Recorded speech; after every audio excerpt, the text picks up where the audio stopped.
జై భారత్, జై constitution of India. ముఖ్యంగా నా పేరు ఎంపీ శ్రీధర్ బాబు, మాది రాయలసీమ అనంతపురం జిల్లా గుంతకల్.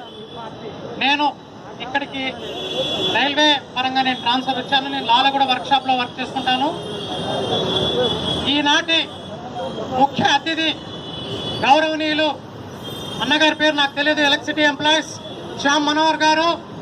అలాగే ఇంకొక విశిష్ట అతిథి, ముఖ్య అతిథి, ఎన్నో పోరాటాలు చేసి ఎంతో స్ఫూర్తితో ఎంతో మందికి తన కలంతో తన పాటలతో చైతన్యపరుస్తున్న గౌరవనీయులు ఎమ్మెల్సీ కచ్చర్ గారికి, అలాగే ఇక్కడ విచ్చేసిన ప్రతి ఒక్క సోదరులందరికీ శిరస్సు వంచి పాదాభివందనం చేస్తున్న సోదరులారా, ఇక్కడ నాకు అన్నగారు ఒక నిమిషం టైం ఇచ్చారు మాట్లాడమని. వారి యొక్క పర్మిషన్ తో ఈ రోజు మన భారతదేశంలో మన స్త్రీమూర్తుల మీద, ఎస్సీ ఎస్టీ బీసీ మైనారిటీ మీద దాడులు జరుగుతూ చంపుతుండడంతో ఒక వారం కిందట మా అనంతపురం జిల్లాలో ధర్మవరంలో స్నేహలత ఒక అమ్మాయిని చంపేసి మానభంగం చేసి చంపేశారు. ఈ సందర్భంగా ఆ జరిగిన సంఘటన స్మరించుకుంటూ నేను ఈ సభాముఖంగా అందరికీ ఒక విన్నపం చేస్తున్నాం. ఒక 2 నిమిషాలు మా సోదరికి నివాళులర్పించాల్సిందిగా ఈ సందర్భంగా అందరికీ తెలియజేస్తున్నాము.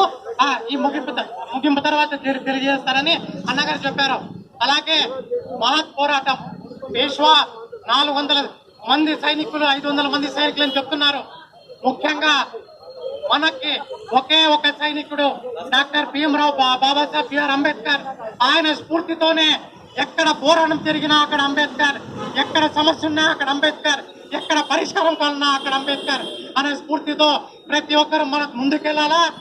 మన డాక్టర్ బాబాసాహెబ్ బిఆర్ అంబేద్కర్ గారి ఆలోచన ఒకటే, the political power is the master key by which you can open each and every lock అనే దిశగా ఆయన ఈ దేశానికి ఏ రోజైతే నా వారు పాలకులవుతారో ఆ రోజే నిజమైన స్వాతంత్రం అని ఆనాడు ఆయన గ్రహించాడు. అందుకు రాజ్యాధికారం దిశగా నా సోదరిమణులు పయనించాలని కోరుతూ ఈ అవకాశం ఇచ్చిన నా సోదరిమణులకు, అలాగే ఈ స్తూపం వద్ద నాకు అవకాశం కల్పించిన పెద్దలందరికీ శిరస్సు వంచి పాదాభివందనం చేస్తూ జై భీమ్, జై భారత్, జై constitution of India. Thank you. Very much అండి. ఎవరైనా